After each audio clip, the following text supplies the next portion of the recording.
It never really ends, does it? What's that? Oh, just thinking about the never-ending demands of medicine and research, patient care, staying updated with all the new discoveries, and then trying to carve out time to, well, actually contribute something original to the field. Yeah, I hear you. It's like a constant juggle, isn't it? Trying to Yeah. keep all those balls in the air.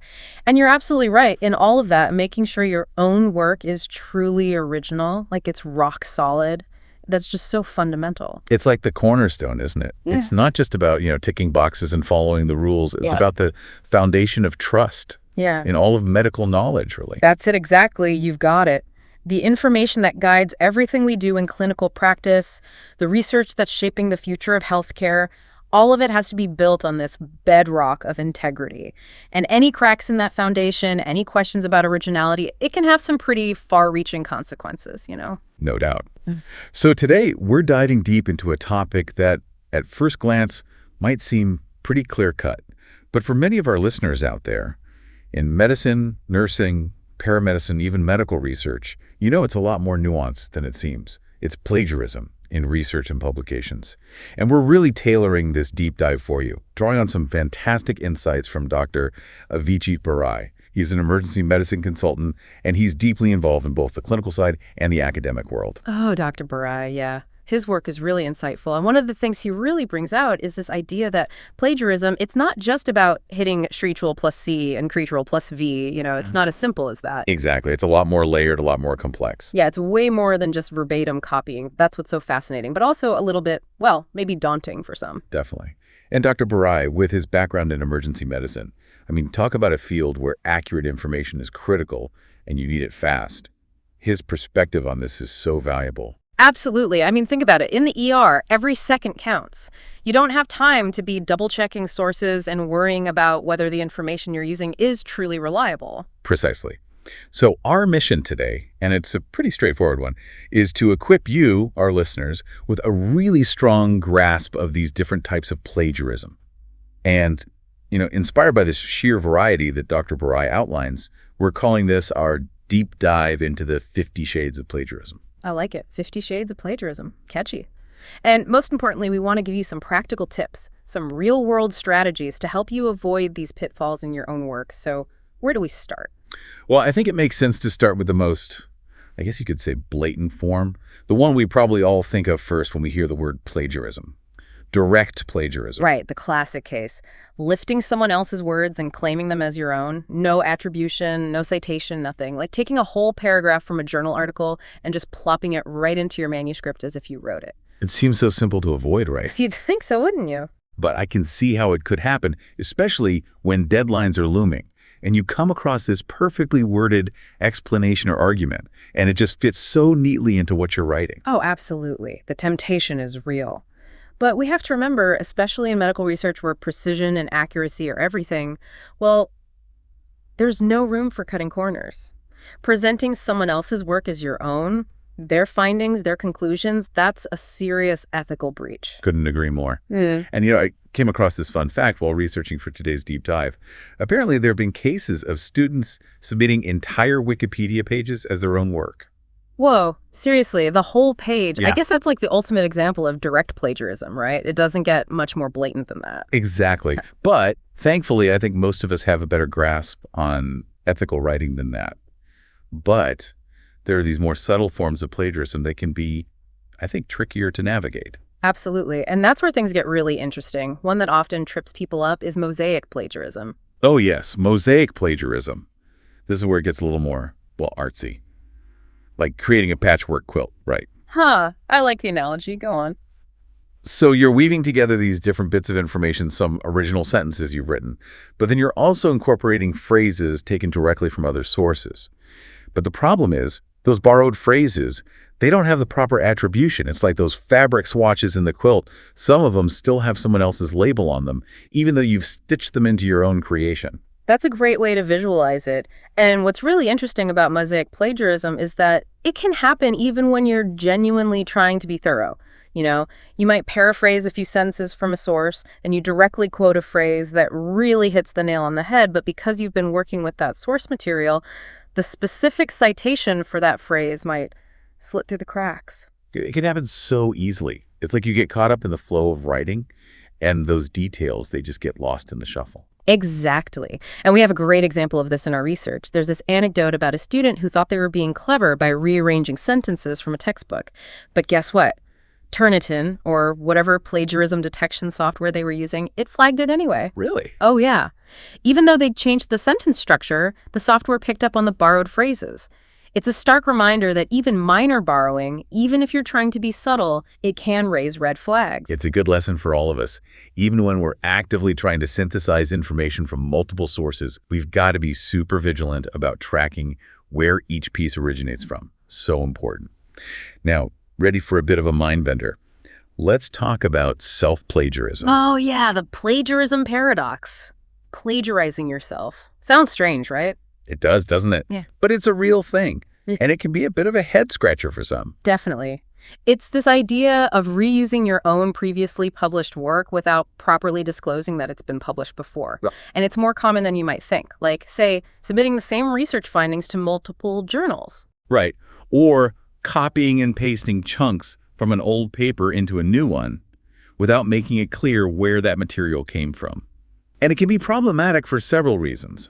I mean, the scientific community, it operates on this principle that each publication represents a new contribution to knowledge, a step forward. Right. If we're constantly recycling our own work without being transparent about it, well, it kind of throws a wrench in the gears. It does. It can inflate publication numbers, for one thing, which can distort perceptions of productivity. Exactly. And, it's not really contributing genuinely new insights to the field. It's like running in place rather than moving forward. Exactly. You're not really adding to the collective knowledge base. It's more about padding your own CV than advancing the field. Right. And it's not always intentional either. That's true. Sometimes it can be a matter of carelessness or just not fully understanding the rules. Exactly.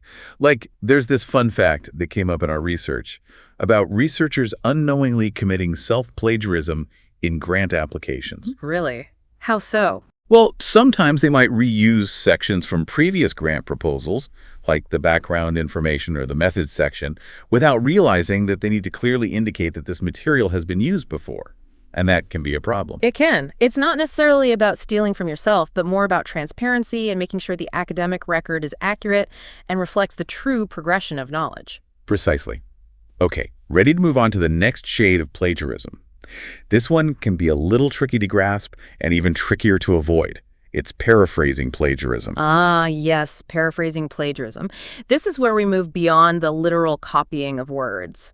But the problem lies in how the ideas are handled. Right. So you're not directly copying and pasting sentences, but you're rewording someone else's ideas, their concepts, their arguments, without giving them credit. It's like you're trying to create this illusion of originality when in reality, the core intellectual work still belongs to someone else. It is. It's about understanding that in research, we're not just attributing words, we're attributing ideas. If the core concepts, the novel insights, those still belong to someone else and you simply rephrase them without citing the source, well, you're crossing that ethical line. Exactly. And the stakes can be pretty high. We found this anecdote, and it's a bit of a cautionary tale, about a scientist who received a prestigious award for a paper that was later found to be heavily based on paraphrased material that wasn't properly cited. Oof, that's a tough one. I imagine the fallout from that must have been significant. It was. It just goes to show that these more subtle forms of plagiarism, they're not just minor infractions. They can have serious professional repercussions. Okay, let's shift gears a bit and talk about something that I think most of us can relate to, those oops moments. Accidental plagiarism. Oh, yes, accidental plagiarism. The honest mistakes that can sometimes creep into our work. It happens to the best of us, right? It does. And Dr. Barai, he gives some really relatable examples, like forgetting to include quotation marks around a direct quote, or accidentally misattributing a piece of information to the wrong source. It's those little oversights that can happen when you're juggling multiple sources, tons of notes, and you're trying to weave it all together into a coherent piece of writing. Exactly. And this is where good habits and really solid note-taking skills come into play.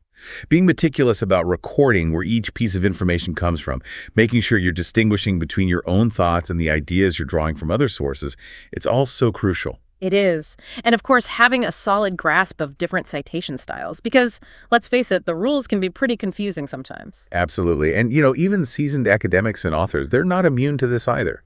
There's this fun fact we stumbled upon about how even well-known authors have faced accusations of accidental plagiarism. all because of sloppy note-taking habits. Seriously? Yep.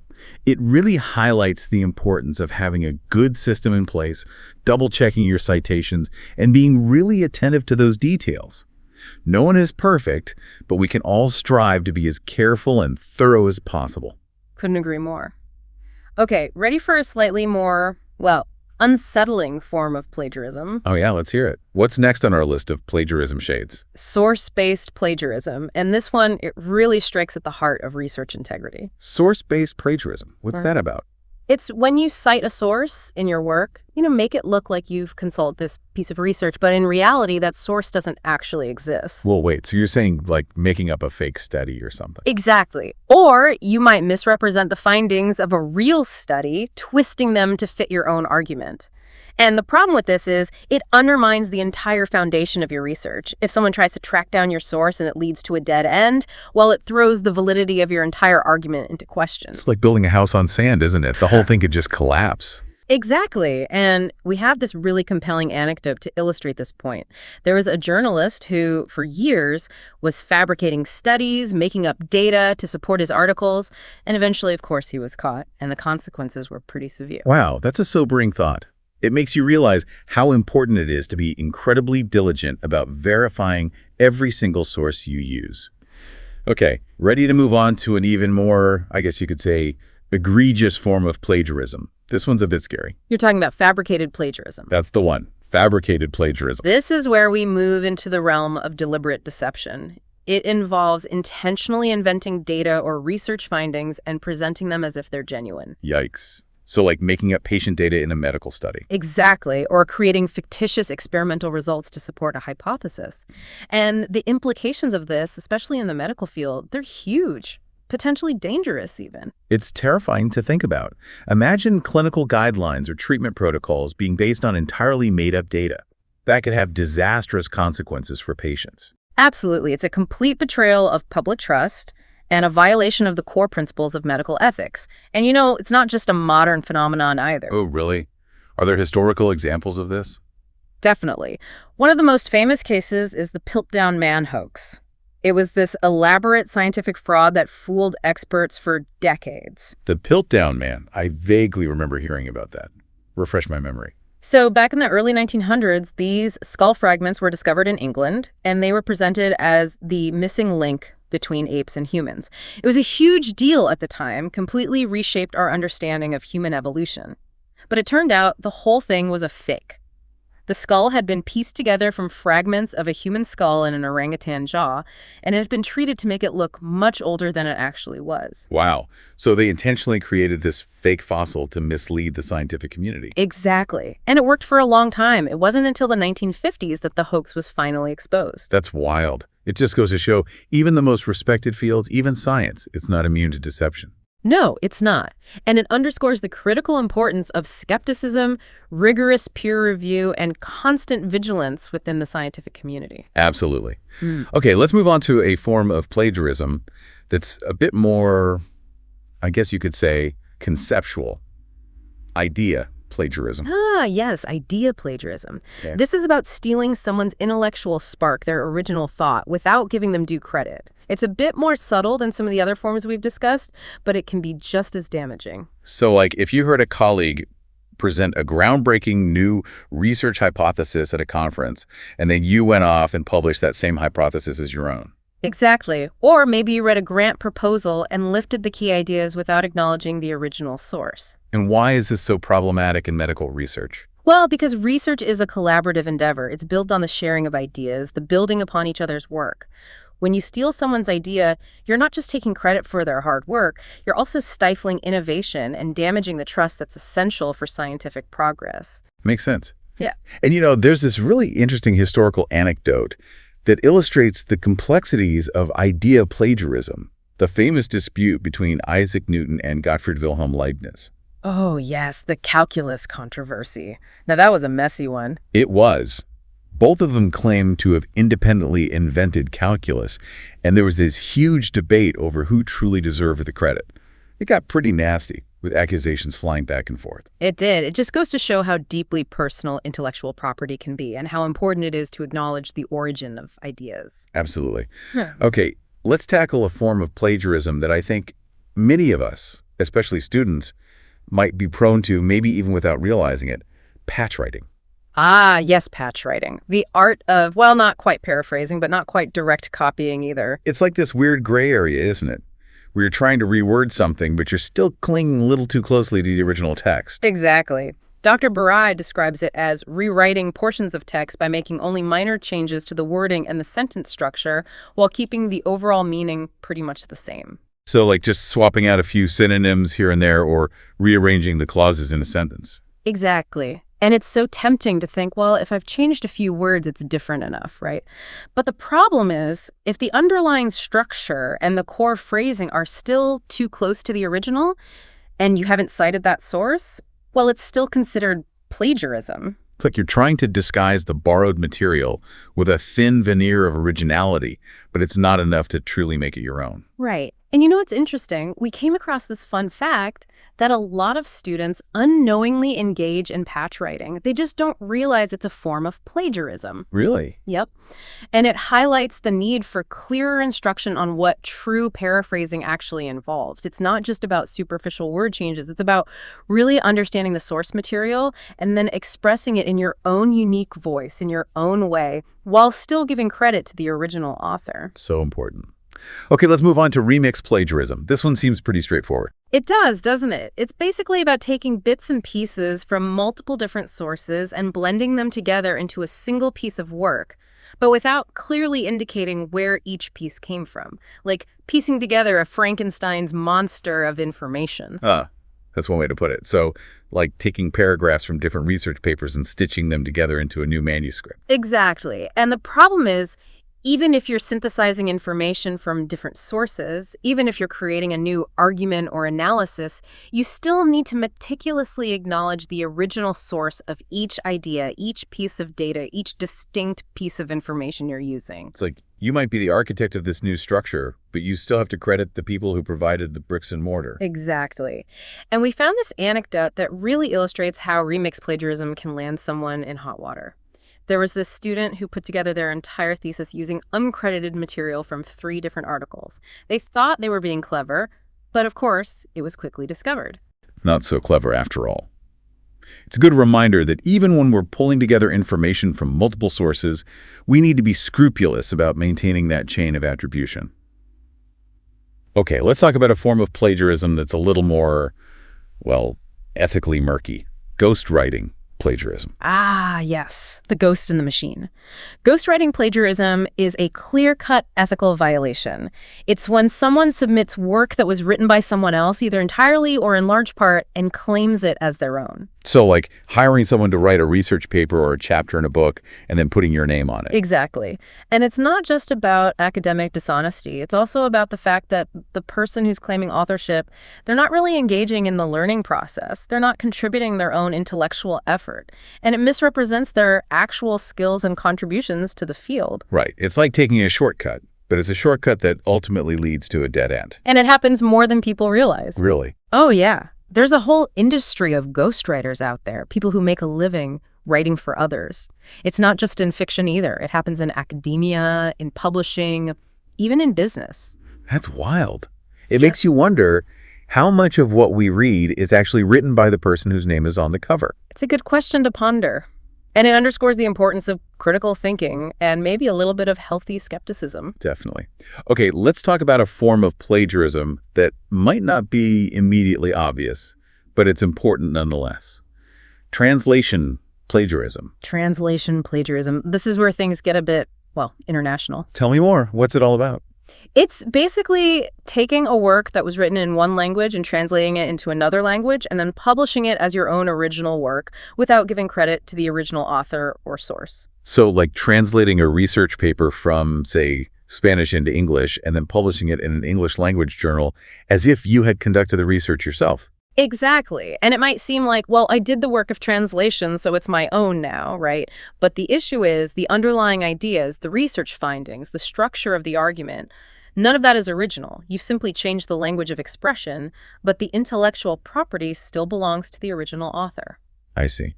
So while translation requires skill and effort, It doesn't magically transform someone else's work into your own. Right, and there have been cases where researchers have gotten caught plagiarizing in this way. We came across this anecdote about a researcher who published a translated paper, but it turned out that the paper was almost identical to an older thesis that had been published in the original language. Busted. Yeah. It's a good reminder that plagiarism can cross language barriers. Absolutely. Okay, let's move on to hybrid plagiarism. This one's a bit of a mixed bag, as the name suggests. Hybrid plagiarism, so like a combination of different types of plagiarism. Exactly. Dr. Barai describes it as a situation where you might have some sections of your work that contain direct quotes without proper attribution, other sections that are poorly paraphrased, and then some parts that are genuinely your own original work, all mixed together in the same document. So it's like a patchwork quilt of plagiarism. A little bit of this, a little bit of that, all stitched together. Precisely. And the problem with this is it creates a lack of clarity and transparency. The reader can't easily distinguish between what's original and what's borrowed. And that's the key takeaway here, isn't it? The need for consistency and clarity when it comes to citation practices. Exactly. It doesn't matter what type of content you're using, whether it's direct quotes, paraphrases, summaries, your own thoughts. You need to clearly signal to the reader where each piece originates from. And the way to do that is through proper and consistent citation. Couldn't agree more. Okay, let's talk about something that might seem like a minor oversight, but it can actually have pretty significant consequences. Incorrect citation. Ah, yes, the devil is in the details. Incorrect citation is all about those little mistakes that can slip through the cracks, like citing the wrong page number, getting an author's name wrong, or leaving out crucial publication information. So it's not about deliberately copying someone else's work, but it's about being sloppy with your citations. Exactly. And while it might not be as ethically egregious as some of the other forms of plagiarism we've discussed, it can still have a big impact. If a reader can't easily locate and verify your sources, it can cast doubt on the credibility of your entire work. It's like providing a faulty map. The reader might get lost trying to follow your citations back to the original source material, and that undermines the whole point of citations, which is to provide a transparent and reliable trail of evidence. Exactly. Accuracy and referencing is just as important as originality when it comes to maintaining research integrity. Couldn't agree more. Okay, let's wrap things up with one final shade of plagiarism, one that's a bit more, I guess you could say, calculated. Intentional misattribution. Ah, yes, intentional misattribution. This is a more deliberate act of deception. It's about knowingly citing a source that didn't actually contribute to the specific point you're making in your work. So like name-dropping a famous scholar or a landmark study to make your work seem more credible, even if that source isn't really relevant. Exactly. It's like trying to borrow someone else's intellectual authority to bolster your own argument. And it's a problem because it misrepresents the true foundations of your research. It can mislead readers into thinking that your conclusions are based on stronger evidence than they actually are. It's a bit like putting a fancy label on a bottle of cheap wine, isn't it? Trying to trick people into thinking it's something it's not.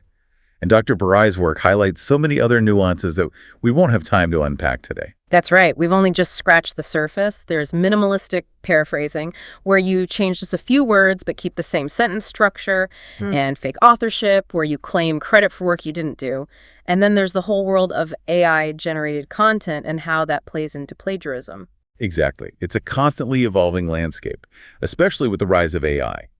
And there are specific types of plagiarism that are particularly relevant in different fields. Like in academic settings, thesis plagiarism is a big concern. Absolutely. And in technical fields, there's algorithmic plagiarism, which involves copying computer code without proper attribution. Even in presentations, using slides or images created by others without giving credit is considered plagiarism. And let's not forget about the importance of data integrity. Falsifying research data is a serious form of misconduct, as is stealing ideas from unpublished manuscripts that you might have access to during the peer review process. Right, and it's important to remember that even when you're working collaboratively, you need to make sure everyone gets proper credit for their contributions. Peer collaboration plagiarism can happen when one member of a team takes all the credit for work that was actually a joint effort. So many different shades of plagiarism. And it's clear from Dr. Barai's work that this issue is multifaceted and complex, and it really highlights the need for a deep understanding of ethical research and writing practices. It really does. It's not just about avoiding punishment. It's about upholding the integrity of our professions and ensuring that the knowledge we produce is trustworthy and reliable. So the key takeaway for our listeners today, whether you're a seasoned physician, a dedicated nurse, a frontline paramedic, a researcher, or a student just starting your journey, understanding these 50 shades of plagiarism is absolutely essential for your work. Absolutely. It's about protecting the credibility of medical science and ultimately ensuring the safety and well-being of our patients. And as we wrap up our deep dive today, I want to leave you with a thought-provoking question.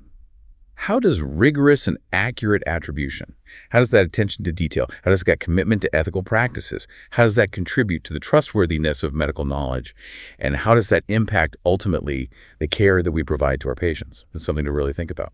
It is. It's a reminder that the integrity of medical research and the trust that society places in us, it all starts with each one of us, with the choices we make, with the care we take in our work, and with the commitment we have to upholding the highest ethical standards. Couldn't have said it better myself.